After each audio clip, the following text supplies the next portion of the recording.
There are growing rumors that Diddy and Jay-Z's involvement in Aaliyah's death is being reconsidered, with some claiming the case is being reopened because of a new link to Jay-Z. The question is now being asked: did Beyoncé, Jay-Z, and Diddy have any role in Aaliyah's tragic plane crash? The plane crash that killed a rising star in the world of music and film. Reaction today after Aaliyah and 8 others were killed when their plane went down. Good evening, I'm Lauren Glassbergen for Sandra Bookman. And I'm Tim Fleischer. The plane, just after taking off for Florida in perfect weather, suddenly plummeted to the ground. Investigators now saying one of the engines apparently failed.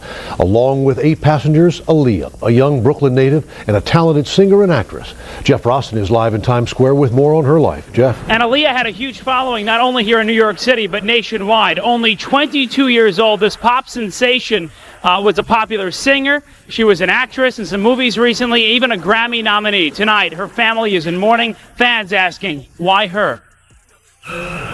Relatives in shock outside Aaliyah's home on the Upper West Side. The R&B star lived here at the Century, Central Park West and 63rd. She was on a small plane heading to Florida from the Bahamas, where she was shooting a music. Diddy and Jay-Z's friendship started in the early 1990s, and they quickly made their mark in the music world. Their collaboration kicked off in 1997 when they teamed up on a track for Diddy's debut album No Way Out *. But their relationship went beyond music. In 1999, both faced legal troubles. Jay-Z pled guilty to a stabbing, while Diddy was involved in a shooting that led to a tragic bystander death. Then, in 2001, Aaliyah, a rising star whom Jay-Z had openly admired, tragically died in a plane crash. Now, people are revisiting these events, trying to connect the dots between them. Tupac died, and then there was the fight between who was the top rapper now, Nas and Jay-Z, and then the next thing you know, Nas has a nervous breakdown and he's taken out of the game, and it's all Jay-Z. It's all Jay-Z. Saw Jay-Z. And he was working with R. Kelly, and they were making so many records together. You know, they made all of those records together. They both fucked Aaliyah. They shared so necessary court fees and litigations because Jay-Z wants me broken, stopped, or under his control. And it ain't gonna happen, Sean. I'm never gonna be under your control.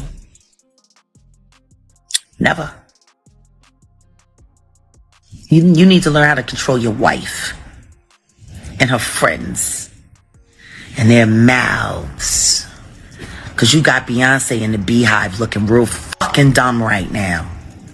5 million unfollowed, and that number's gonna go up with every image in one of those freak-off tapes. And God help, if anybody here, how that bitch really talks about people with her, they'll start unfollowing by the tens of hundreds. Again. And they should.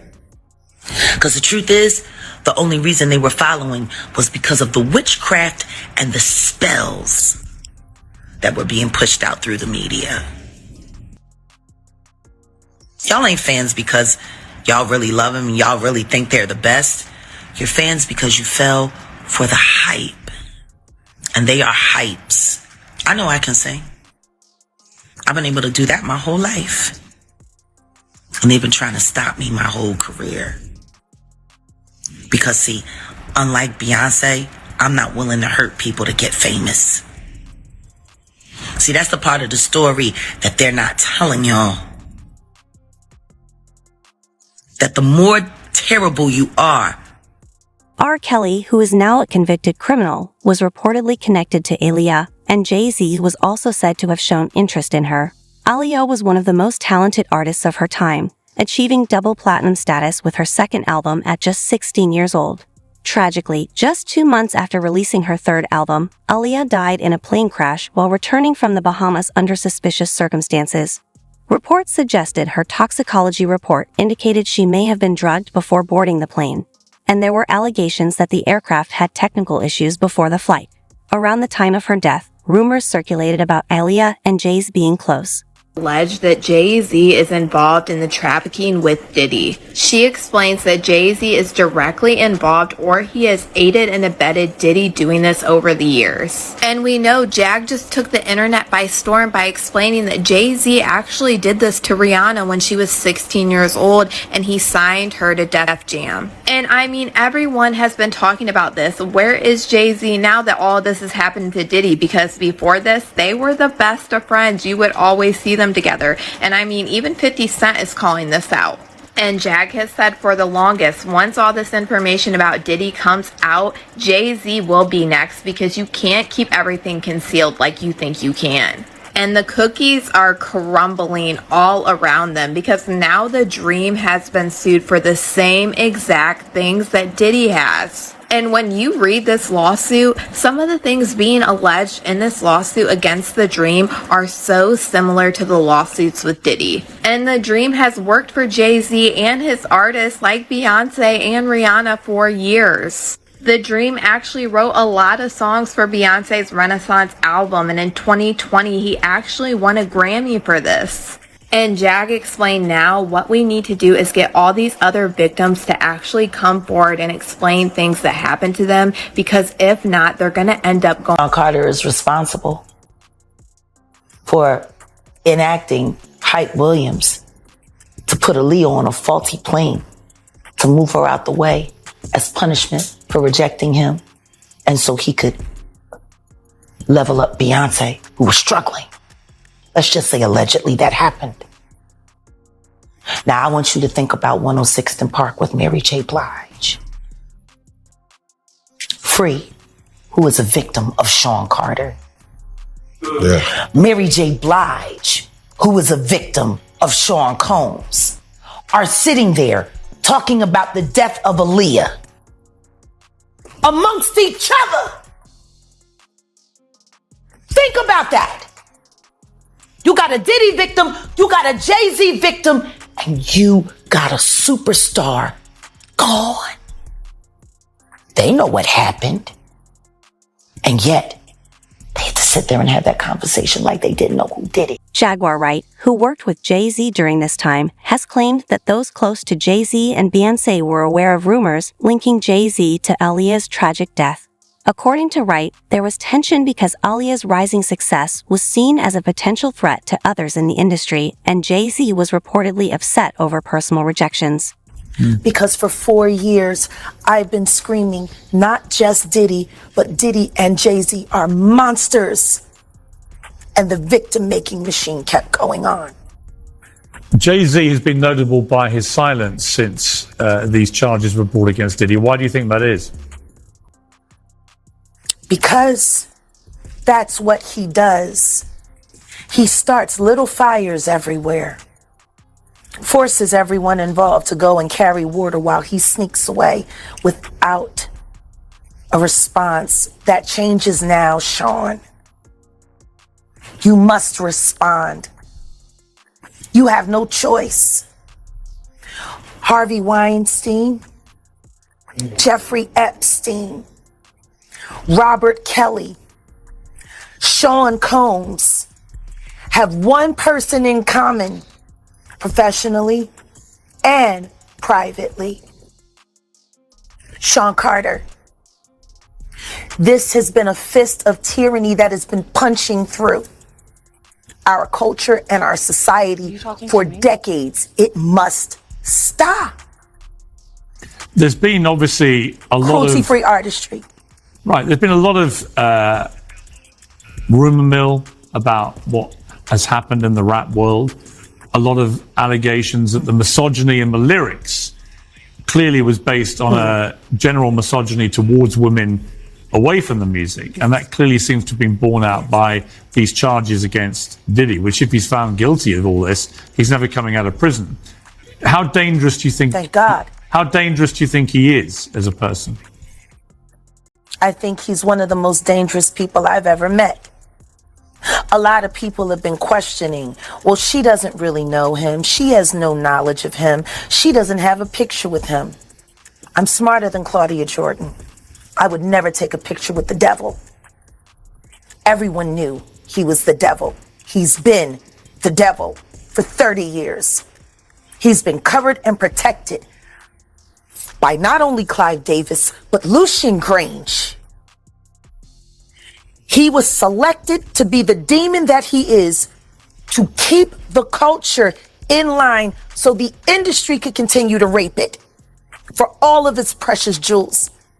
We have too many lost. The list of lost is ridiculous, and everyone knows Diddy was selected for. Reports once suggested that R. Kelly secretly married Aaliyah. Recently, Dame Dash, co-founder of Rockefeller Records, spoke about Jay-Z's connection to R. Kelly on a podcast, expressing his disapproval of how Jay-Z handled the situation.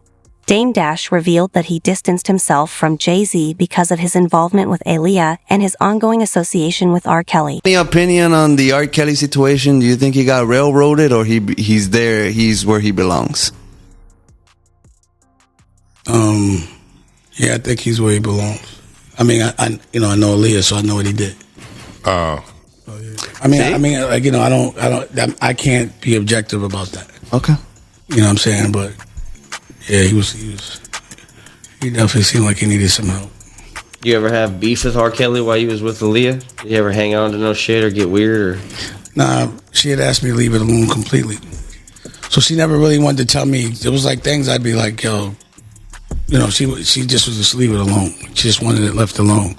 So that's the thing that people would be like when Jay was doing videos with him, I was be in the video, but I'd be like, yo, what do you want me to do? And she'd be like, don't start nothing, just don't be in no shots with him. So I would never, you show me a picture of me in a picture with him and shit. And then when he did the record with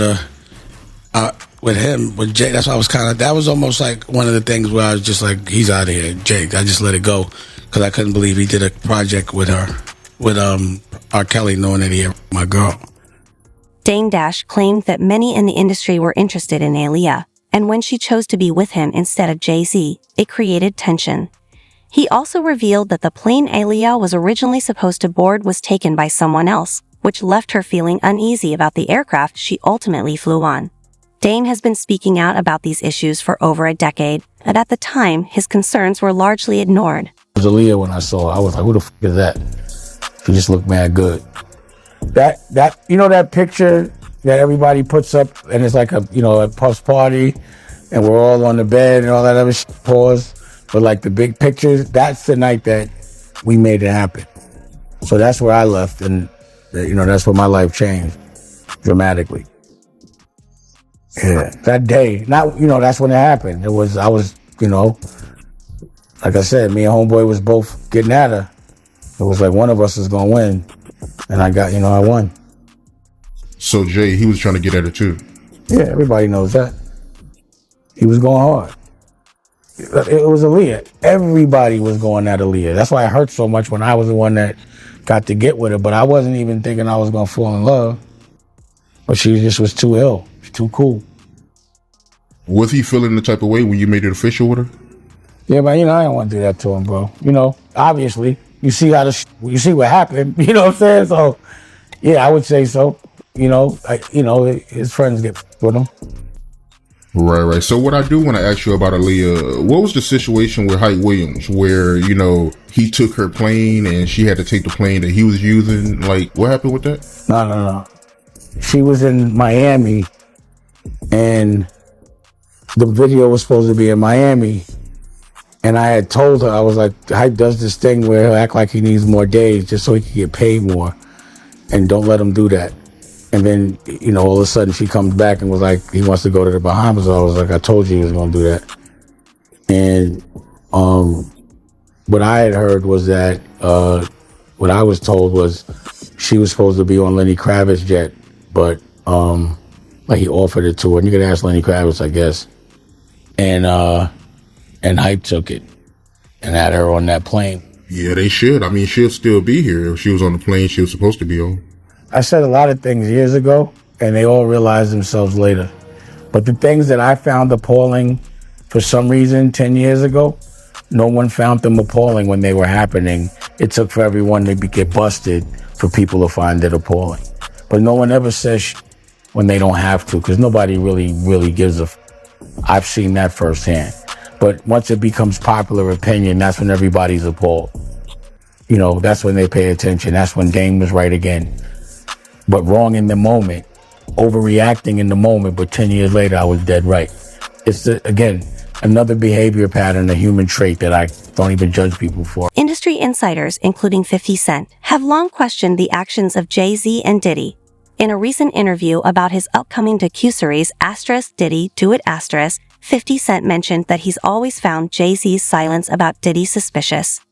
With the recent lawsuits and allegations emerging, 50 Cent suggested that his suspicions are finally being confirmed. In particular, Netflix docuseries that you've been working on, Diddy Do It. Right. You've been saying for years that you feel you knew Diddy's character. Right.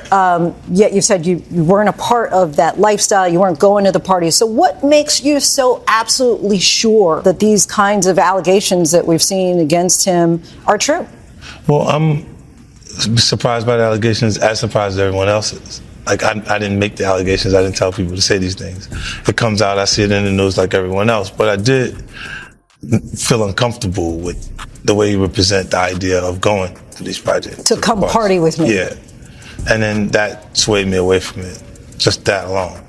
So you didn't realize as much stuff was coming. Like, when I seen today, it was allegations of 3 men that said he drugged them, and it's a long time, to be honest with you. Like, when people don't remember being violated for 20 years, it makes me feel a little odd. What are your thoughts on the allegations against Jay-Z? That was interesting.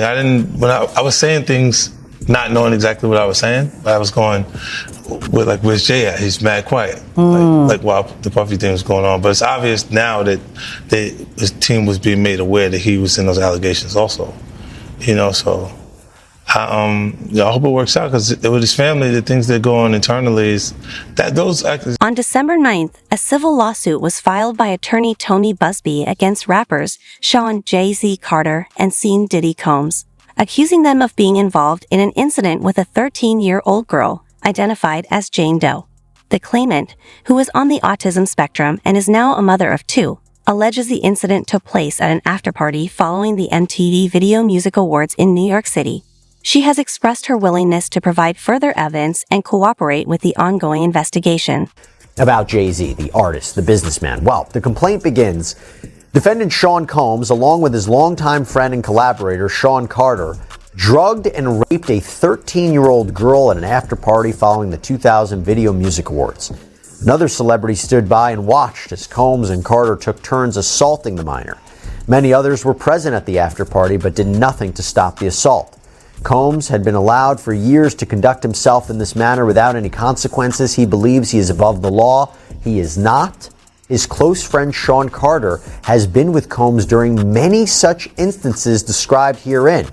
Both perpetrators must face justice. So that seems to suggest that Sean Carter, Jay-Z, was not only present or participated in this alleged, what is essentially a crime, but for other instances. And that's really interesting. That's why I bring up this idea of, could he be hit with more lawsuits if you take these allegations as true? Now, the complaint goes on to say, Combs and Carter were not simply occasional collaborators in the music industry. The 2 men developed a close friendship that has been well documented from the late 1990s to the present. Together, they attended countless music industry events for each other's business ventures, parties, and after parties. Indeed, the 2 are apparently so close that Combs stated in 2023 that Carter is the only person, other than Combs' mother, who is allowed to call him by his legal first name of Sean. In 2000, near the height of their fame, power, and influence, Combs and Carter attended the 2000 Video Music Awards in New York City. Afterwards, Combs hosted an after-party for many of the most famous celebrities in the music and entertainment industries, including Carter, which is where the events alleged in this complaint occurred. I should also say that Busby also used this complaint to address an alleged harassment campaign that he claims Jay-Z started after Busby reached out about his involvement in the suit. The complaint reads, Carter was identified in plaintiff's original complaint as Celebrity A. Prior to the filing of this amended complaint, Carter received a letter from plaintiff's counsel requesting a mediation to resolve this matter. Upon present information and belief, Jay-Z responded to said letter by not only filing an utterly frivolous lawsuit, the one that I mentioned before, but by also orchestrating a conspiracy of harassment, bullying, and intimidation against plaintiffs' lawyers, their families, employees, and former associates in an attempt to silence plaintiff from naming Jay-Z herein. This effort was meant to scare plaintiff and to discredit her counsel. That effort failed. Indeed, plaintiff chose to file this amendment as a result of the egregious conduct perpetuated. Plaintiff recognized many celebrities as she entered what appeared to be a large living room or foyer containing a large crowd. Plaintiff attempted to mingle in the crowd and talk to several of the celebrities that she recognized and whom she wanted to see at the VMAs. Waitstaff circulated throughout the room, carrying trays of drinks, and loud music played throughout the venue. Plaintiff observed widespread drug use, including marijuana and cocaine. After attempting to talk to numerous celebrities, plaintiff accepted a drink from one of the waitresses, circulating the crowd. The drink was a reddish-yellow mixture that tasted like orange juice, cranberry juice, and something bitter. After drinking just a portion of that drink, plaintiff began to feel woozy and lightheaded, making her need to lie down. A photograph of an actual exemplar container used by Combs and or his agents/employees to insert GHB into alcoholic drinks is seen below. And these are the photos included in the lawsuit that show a small plastic container that the plaintiff claims contained drugs at the party. The woman, remember, who claims she was 13 at the time, says she felt woozy and went to look for a place to lay down. Soon after, Combs entered the room along with defendant Carter and a female celebrity, Celebrity B. Plaintiff immediately recognized all three celebrities. Combs aggressively approached plaintiff with a crazed look in his eyes, grabbed her and said, "You are ready to party." Combs then threw plaintiff toward a wall, causing plaintiff to fall. Plaintiff got up and stumbled, at which point Combs grabbed her again and threw her on the bed. At that point, Carter began removing plaintiff's clothes as she grew more and more disoriented. Plaintiff was held down by Carter as he vaginally raped her, while Combs and Celebrity B watched. After Carter was finished, he stepped back toward the wall. Combs then stepped forward and vaginally raped plaintiff while Carter and Celebrity B watched. Combs then knocked plaintiff down and attempted to force plaintiff to perform oral sex on him. She fought back, standing up quickly and punching out at the same time, hitting Combs in the neck. Taken aback, Combs stopped. Statements include descriptions of what the witness says he saw on those tapes. So I asked him about that, and he answered what he could, given the limitations imposed on him after testifying before the grand jury. Out of those 8 videos, 8 celebrities, 6 men and 2 women, how many of those 8 celebrities were close to being underage or potentially underage? 2 males. 2 males. And of those 8 celebrities, how many of them were intoxicated or under the influence of drugs? This is going to be all speculation. I just want to preface it by he wouldn't know if they were. Right. Sure. Appear to Let me rephrase it. Based on, yes. Understand. Out of the 8 celebrities who were recorded having intimate relations with Sean Combs, how many of them appeared to be either inebriated or intoxicated or under the influence? All of them. All of them. Out of those 8, how many appear to be potentially victimized? How many might have been victimizing? I think all, to be honest, all. Were victims They or victims. were perpetrating? Victims. They were all 8 were victimized. Yeah, meaning victim. this was happening to them and they were inebriated. Right. Not knowing, I guess, how much proof it was. Always advocate for yourself and be a voice for yourself. You should never let what somebody else did ruin or run your life. A 38-year-old mother from Alabama who has filed a lawsuit accusing Sean Diddy Combs and Jay-Z of raping her when she was 13 years old is speaking out to NBC News for the first time. She asked us not to reveal her identity. What made you want to come forward and talk today? Because I think that I've been quiet long enough about what I've been through, and it's been hard enough to be quiet. But it's a chapter of my life that I'd like to close. You weren't scared to be all alone? No, with having autism is like feeling like you live your life in a shatterproof juggle ball. The world's on fire. The fire is inside the ball with you, but there's no way for you to get out. In addition to having autism, the woman says she suffered a head injury. The night of the 2000s VMAs, she says a friend drove her from Rochester, New York to Manhattan, a more than 5-hour drive. Her attorney provided NBC News with the name of the friend who has since died. The woman says she spoke to Combs's limo driver who offered her a ride to an after party. I stumbled upon Diddy's driver who told me that I was exactly what Diddy was looking for. What did you think when he said that to you? I thought it meant that I was just pretty. She went to a White House, she says, where she spoke to musicians Benji Madden and his brother. I'm talking to Benji Madden about his tattoo because, I have about his tattoo that's the Last Supper because I have a religious background. So it was just something to talk about. At the after party, she says she had a drink that made her feel woozy. Then she says Combs and Carter took turns raping her while a female celebrity watched. Jay-Z comes in and rapes me. He at that point I was fighting, trying to get away from him, and he put his hand over my mouth and told me to stop it, cut the. After the alleged rape, she says she ran to a gas station where she called her father, who picked her up and drove her home. We rode home in silence. He didn't ask me what happened. He didn't ask me what I did or where